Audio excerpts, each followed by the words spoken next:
กรรมชีวิตทุกคนก็มีเรื่องราวผ่านร้อนผ่านหนาวผ่านมาหลายหลากเท่าไรมันเป็นเพียงประสบกา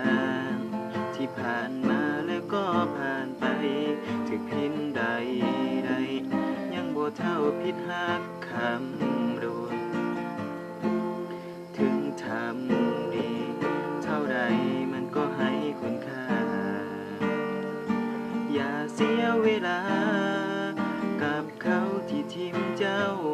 ไปคิดทบทวนให้หูผิดเป็นครูค่อยเฮียนหูไปตัดอกตัดใจเริ่มต้นใหม่เถอะนะคนดีจากขอเป็นคนล้างจานของเจ้าเป็นคนสุดท้ายปลาแหลก้นให้เหลือไว้เพียงกลางกับน้ำตาจะขอเป็นคนสุดท้ายให้อ้ายช่วยเสียน้ำตาอดีตผ่านมาอ้ายอาสาเข้ามาล้างใจกำความห่างกับอดีตที่มันผ่านมา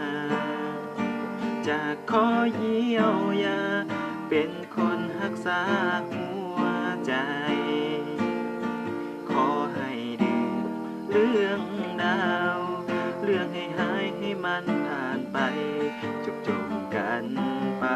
เริ่มต้นใหม่กับอ้ายคนนี้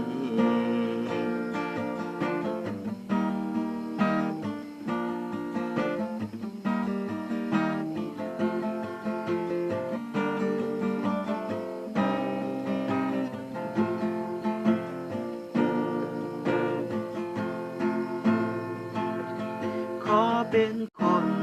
ล้างจานของเจ้าเป็นคนสุดท้ายปลาแหลก้น